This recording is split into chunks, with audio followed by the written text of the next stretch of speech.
नमस्कार, प्रणाम, welcome back to एट्यूब जुडिशरी कोचिंग। आज हम रिकॉर्ड करने जा रहे हैं लेक्चर नंबर 5। पहले 4 लेक्चर्स में हमने इंट्रोडक्शन, स्पेसिफिक रिलीफ एक्ट का, history, section ranges and why we should study SRA, उसका सिग्निफिकेंस देख लिया था। अब हम जा रहे हैं एक्चुअली जो पार्ट शुरू होता है और उसके सेक्शन एंड कंटेंट। तो यहाँ पे जिस तरह से सेक्शन रेंजेस का फ्रेमवर्क आपने दिमाग में बना लिया है, अब आपको सेक्शन, उसकी हेडिंग एंड उसके कंटेंट याद भी रखना है और समझना भी। और याद करने के लिए जब तक आप कंटेंट नहीं समझोगे तब तक आपको चीजें याद नहीं। जैसा कि हमने सेक्शन रेंजेस में देखा था कि स्पेसिफिक रिलीफ एक्ट 1963 स्टार्ट होता है पार्ट 1, जिसका नाम है प्रिलिमिनरी, जो कवर करता है सेक्शंस 1 to 4। तो सेक्शंस 1 to 4 में पहला सेक्शन, अमूमन लगभग हर एक्ट में पहला सेक्शन जो होता है वो उसका शॉर्ट टाइटल होता है, एक्सटेंट होता है, कमेंसमेंट होता है, जो हमने सेक्शन रेंजेस में भी देख लिया था। हमने तो शॉर्ट टाइटल के साथ साथ लॉन्ग टाइटल भी देखा था। तो सेक्शन 1 स्पेसिफिक रिलीफ एक्ट का बात कर रहा है, short title, extent and commencement.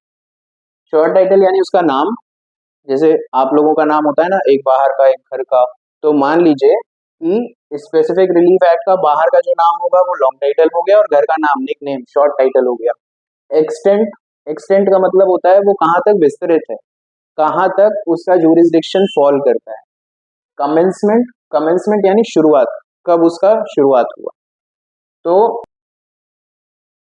इसका शॉर्ट टाइटल बता रहा है, जो बोल रहा है कि specific relief act will be called as a specific relief act 1963। ये चीज हम बहुत अच्छे से सेक्शन रेंजेस जब कर रहे थे तब पहले लेक्चर्स में भी कर चुके हैं। देन इसका एक्सटेंशन, ये तो हो गया इसका नाम। इसके बारे में, एक्सटेंशन के बारे में, कहाँ तक ये विस्तृत होगा। तो ये हम लोगों को मालूम है कि आर्टिकल 370 रिमूव कराया, तो उसके बाद एक कानून पास हुआ, बहुत इंपॉर्टेंट है वो, उसके सिग्निफिकेंस और उससे रिलेवेंट क्वेश्चंस आज भी आते हैं और आ सकते हैं। तो कौन सा एक्ट आया था? Jammu and Kashmir reorganisation act. Article 370 जो है, आर्टिकल 370 जम्मू एंड कश्मीर को एक अलग ही स्टेटस देता था from the dominion of India, बराबर। तो वहां का संविधान, वहां के कानून, वहां का सब कुछ अलग था। लेकिन जब आर्टिकल 370 को रिमूव कराया गया तो एक कानून लाया जिसका नाम था Jammu and Kashmir reorganisation act 2019, जो कि 34th एक्ट है 2019 का। ये भी एक इंपॉर्टेंट क्वेश्चंस हैं, मार्क करते जाइएगा। तो जब ये प्रभाव में आया Jammu and Kashmir reorganisation act, तो इसका प्रभाव अन्य कई एक्ट्स में पड़ा, जो हिंदुस्तान के अंदर जो अन्य एक्ट थे, जिनमें से एक स्पेसिफिक रिलीफ एक्ट भी है। तो उसने क्या किया, जो पहले में लिखा था except the state of Jammu and Kashmir, इसको ओमिट कर दिया। ओमिट करने का मतलब है इसको हटा दिया, इस लाइन को ही हटा दिया। तो यानी कि अब स्पेसिफिक रिलीफ एक्ट पूरे हिंदुस्तान में एप्लीकेबल होगा, including Jammu and Kashmir. Clear? Second. Third, bare act की लैंग्वेज। अब देखो, अब जो मैं पढ़ा रहा हूँ ना, मैंने आपको लगभग जब हमने चैनल स्टार्ट किया था उसके शुरुआत में एक वीडियो बनाई थी कि रीडिंग बिटवीन द लाइंस, मैं आपको बताऊंगा। बेयर एक्ट पढ़ो, उसकी लैंग्वेज पढ़ो, और the way I am explaining you will see the difference कि सिंप्लीफाई करके how we are reading between the lines. Essence पे हमको जाना है, टफ लैंग्वेज को सिंप्लीफाई करके समझना है। तीसरे में जो बात किया है उसने सिर्फ यही बात की है कि भाई इसका एनफोर्समेंट डेट क्या है। ये भी हम प्रिलिमिनरी लेक्चर्स में कर चुके हैं, अच्छे से कायदे से किया है ये चीज, तो याद होनी चाहिए। 1 मार्च 1964, बराबर। इतना ही है सेक्शन 1 में। क्लियर? अब आता है सेक्शन 2। ये भी जब हम लोग और भी एक्ट्स करेंगे ना, और जैसे जैसे आप पढ़ते रहेंगे तो आपको पता चलता जाएगा कि पहला सेक्शन जो होता है हर एक्ट का, वो लगभग short title, extent and commencement cover करता है, और दूसरे में दी रहती है डेफिनेशन यानी परिभाषा। परिभाषाएं क्यों दी रहती हैं? क्योंकि जब अब आप पूरे एक्ट को पढ़ोगे तो ये सारे टर्म्स जो हैं वो उसमें आएंगे, तो उनकी मीनिंग हम किस संदर्भ में, किस कॉन्टेक्स्ट में समझेंगे, उसके लिए रेफरेंस के लिए आपको डेफिनेशंस में आना है। तो डेफिनेशंस कौन कौन सी दी हुई हैं? डेफिनेशंस, पहली डेफिनेशन दी गई है ऑब्लिगेशन। ऑब्लिगेशन को सिंपली बताया गया है कि वो हर एक कर्तव्य जो बाय लॉ एनफोर्सिएबल है, जो आपका दायित्व है, जो आपको करना है। अगर ऑब्लिगेशन वर्ड कहीं पे यूज हो रहा है तो उसका मीनिंग क्या हमें समझना है? Every duty which is enforceable by law, जिसको कर्तव्य या दायित्व कहा जा सकता है। क्लियर होता जाएगा जैसे जैसे आगे बढ़ते जाए। तो दूसरी डेफिनेशन, सेकेंड डेफिनेशन ऑब्लिगेशन के बाद दी हुई है सेटलमेंट की। तो ऑब्लिगेशन के बाद सेटलमेंट क्या है? सेटलमेंट समझो, इंस्ट्रूमेंट बहुत सारे होते हैं, वो सारे इंस्ट्रूमेंट्स में से कौन सी चीजें एक्सेप्टेड हैं? विल और कोडिसिल, इनको छोड़ के वो इंस्ट्रूमेंट सारे जो कहाँ डिफाइन है? इंडियन सक्सेशन एक्ट 1925 में, जो जिसके द्वारा किसी भी प्रॉपर्टी का जो मूवेबल है या इमूवेबल प्रॉपर्टी है, चल या अचल संपत्ति है, बराबर। देखो प्रॉपर्टी जो है वो ऐसा तो है नहीं कि पूरे 7 जन्म तक आपकी होगी। आपने भले अभी खरीद ली है, पूरे 7 जन्म की तो आपकी नहीं हो गई ना। वो तो हमेशा क्या होती रहती है? उसका उसका गंतव्य चेंज होता रहता है, उसका डेस्टिनेशन बदलता रहता है। कल तुम्हारी है, आज किसी और की है, परसों किसी और की हो जाएगी, राइट। तो किसके थ्रू होती है? आप इंस्ट्रूमेंट बनाते हो, उसके उन सब चीजों के आधार पे ये सारे इंस्ट्रूमेंट्स कहाँ डिफाइन है? इंडियन सक्सेशन एक्ट 1925 में, जिसके द्वारा कोई भी चल या अचल संपत्ति को उसके गंतव्य में पहुंचाना, उसके डेस्टिनेशन में पहुंचाना या हस्तांतरण करना। हस्तांतरण का इजी वर्ड होता है ट्रांसफर करना। ट्रांसफर प्रॉपर्टी होगी इस तो वो प्रॉपर्टी जब आप किसी को हस्तांतरित कर दोगे, ट्रांसफर कर दोगे, तो उसका डिस्पोजल हो जाएगा। या आप उस इंस्ट्रूमेंट में बात कर रहे हो, अग्री कर रहे हो, अग्रीमेंट आपने तैयार किया कि भाई इस तरह से इसका डिवोल्यूशन होगा, इस तरह से इस प्रॉपर्टी का डिवोल्यूशन होगा और वो अपने डेस्टिनेशन तक पहुंचेगी, बराबर। डिस्पोज ऑफ करना या निपटारा करना। तो शॉर्ट में देखें तो सेटलमेंट का मतलब क्या हुआ? सेटलमेंट वो सारे इंस्ट्रूमेंट हैं जिनमें एक्सेप्शन, एमसीक्यू का क्वेश्चन है, क्या है एक्सेप्शन इसमें? विल और कोडिसिल, जो डिफाइंड है इंडियन सक्सेशन एक्ट 1925 में, जिसके द्वारा किसी भी मूवेबल या इमूवेबल प्रॉपर्टी का सक्सेसिव इंटरेस्ट हित सक्सेसर बेनिफिशियरी का डेस्टिनेशन में लेके जाएगा, उस प्रॉपर्टी के गंतव्य तक पहुंचाएगा उसको, या उस प्रॉपर्टी का ट्रांसफर करेगा, डिवोल्यूशन करेगा, और फाइनली वो प्रॉपर्टी डिस्पोज ऑफ होगी या अग्री किया जाएगा उस इंस्ट्रूमेंट के आधार पे कि किस तरह से उसे डिस्पोज ऑफ करें। क्लियर? अब आते हैं नेक्स्ट जो डेफिनेशन डिफाइंड है वो है ट्रस्ट, समिति। समिति के लिए, ट्रस्ट के लिए आपको यहाँ पे कहा गया है कि आपको कहाँ जाना है? Section 3 of Indian trust act 1882, यहाँ पे जाना है आपको ट्रस्ट की डेफिनेशन को समझने के लिए। इस एक्ट में वर्ड तो आया है ट्रस्ट, लेकिन उसका रेफरेंस लेने के लिए आपको कहाँ जाना है? इंडियन ट्रस्ट एक्ट में। इंडियन ट्रस्ट एक्ट 1882 के कहाँ? सेक्शन 3 में। इसमें ऑब्लिगेशन भी इंक्लूड है। ऑब्लिगेशन वर्ड अब भी जस्ट हमने पढ़ा ना, इसमें ऑब्लिगेशन भी इंक्लूड है।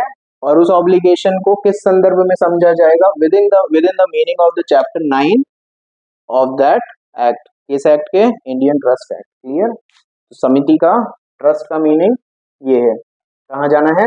इंडियन ट्रस्ट एक्ट में। ट्रस्टी कौन होता है एक समिति का? गार्जियन या अभिभावक, राइट।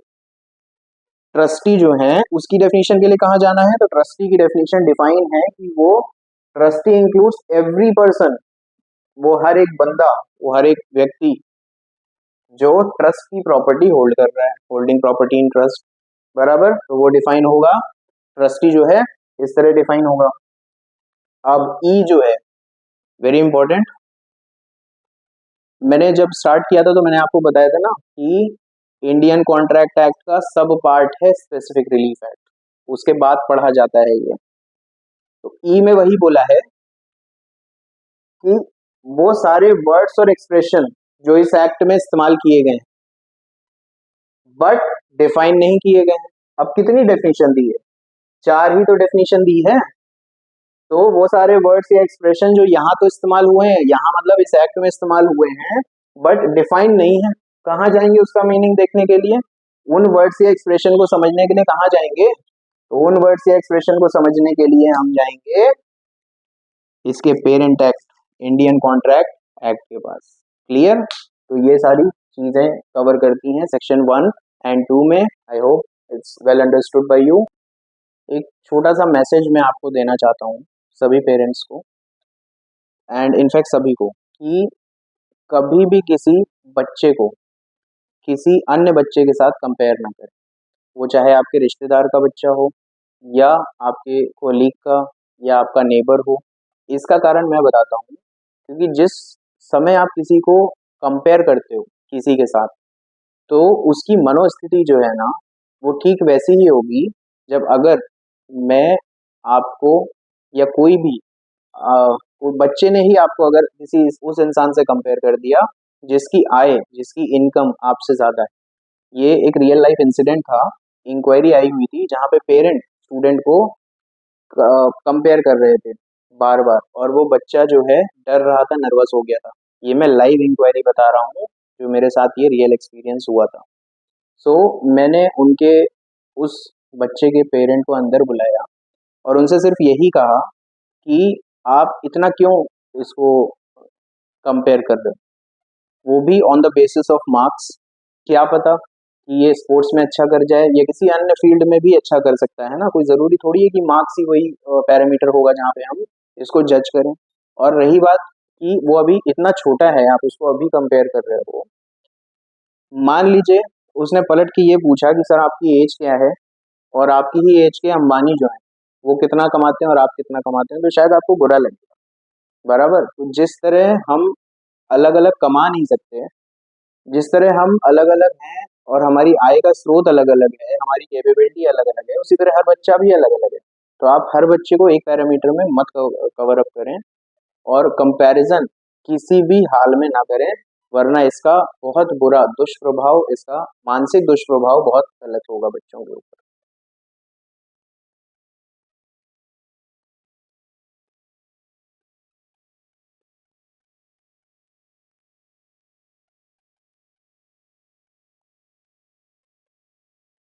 तो ये जो स्टार्टिंग के आपको 5-6 सेकेंड्स दिए थे, वहाँ पे स्क्रीन पॉज करके नोट्स बना लीजिएगा, वो चाहे फर्स्ट पार्ट के हो या सेकंड पार्ट के।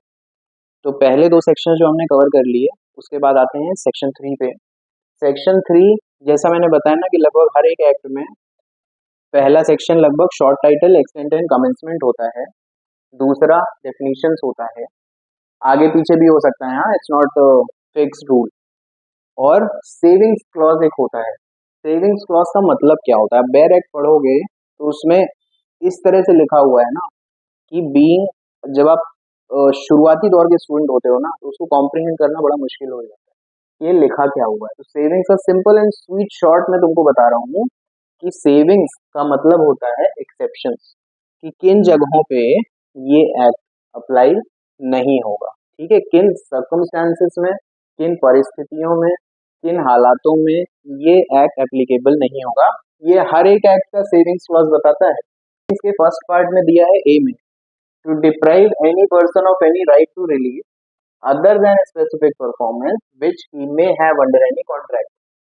पढ़ने से ही समझ में आ रहा है ना कि किसी के अधिकार से उसको वंचित रखा जा रहा है। अब हिंदी के लिए मैं आपको बोल दिया हूँ कि लिख दिया है यहाँ पे, किसी व्यक्ति को विशिष्ट राहत, स्पेसिफिक रिलीफ के अलावा किसी भी अधिकार से वंचित रखना। किसी भी इंसान को किसी के उसके अधिकार से अगर वंचित रखोगे तो आप उसके साथ गलत कर रहे हो। तो यही चीज रोकता है, यही एक्सेप्शन है, ये इन सिचुएशन में ये एक्ट एप्लीकेबल नहीं होगा। पहला पार्ट ये बोल रहा है। और वो अधिकार उसको कहाँ प्राप्त है? किसी कॉन्ट्रैक्ट के अंतर्गत। तो आप किसी को उसके अधिकार से वंचित नहीं रख सकते हो, ये सेविंग्स का पहला बोल रहा है। दूसरा बोल रहा है, to affect the operation of Indian registration act 1908 on documents. Documents का मतलब होता है दस्तावेज, पेपर्स, कागजात। तो दस्तावेजों पर इंडियन रजिस्ट्रेशन एक्ट 1908 के प्रवर्तन, प्रवर्तन का मतलब होता है एनफोर्समेंट। आजकल आपने सुना होगा ईडी बहुत इसमें रहता है ना, चर्चे में। ED enforcement directorate. तो ईडी का फुल फॉर्म है एनफोर्समेंट डायरेक्टरेट, जिसको हिंदी में प्रवर्तन निदेशालय कहा जाता है। तो वही है, एनफोर्समेंट होता है प्रवर्तन का मतलब। तो और कहाँ ये अफेक्ट नहीं करेगा ये एक्ट, स्पेसिफिक रिलीफ एक्ट उन ऑपरेशंस पे जहाँ पे डॉक्यूमेंट्स रजिस्टर्ड हुए हैं इंडियन रजिस्ट्रेशन एक्ट 1908 के अंतर्गत। तो उन दस्तावेजों पर जहाँ पे इंडियन रजिस्ट्रेशन एक्ट 1908 के अंतर्गत एनफोर्समेंट को प्रभावित करने का काम करता है, वहां पे सेविंग्स एक्ट लागू हो जाएगा और स्पेसिफिक रिलीफ एक्ट वहां पे एप्लीकेबल नहीं होगा। तो ये बताता है हमारा saving clause specific relief act का, जो डिफाइंड है सेक्शन 3। सेक्शन 4 बहुत important, very very important. Section 4 questions भी बन के आते हैं, और आपकी अंडरस्टैंडिंग के लिए आगे जब हम पढ़ेंगे ना, तो ये सारी चीजें मैं फिर से बोल रहा हूँ कि एक दिन में 10 दिन का खाना नहीं खिला सकता हूँ। तो जितना बता रहा हूँ उतना ही लो, जब उतना रट जाए तो आगे के लेक्चर को देखो, वरना पीछे का देखते रहो जब तक यहाँ तक रट नहीं जाता है। आते हैं फोर्थ सेक्शन, बहुत इंपॉर्टेंट है। तो specific relief to be granted, जो विशिष्ट राहत दी जाए वो सिर्फ और सिर्फ किस लिए दी जाएगी, एनफोर्स कराने के लिए इंडिविजुअल राइट्स। इंडिविजुअल भी कौन से rights, individual civil rights and contract, क्योंकि सिविल लॉज में आता है।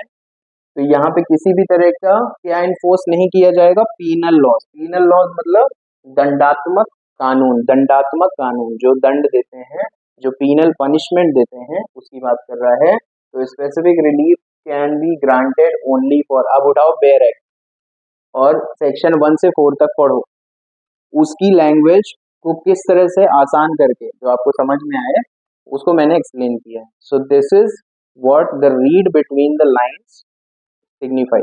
यही मैं आपको समझाना चाहता था कि रीड बिटवीन द लाइंस यही होता है कि जो लिखा हुआ है उसके एसेंस को पकड़ के आप उसके मर्म को समझो, एसेंस को समझो।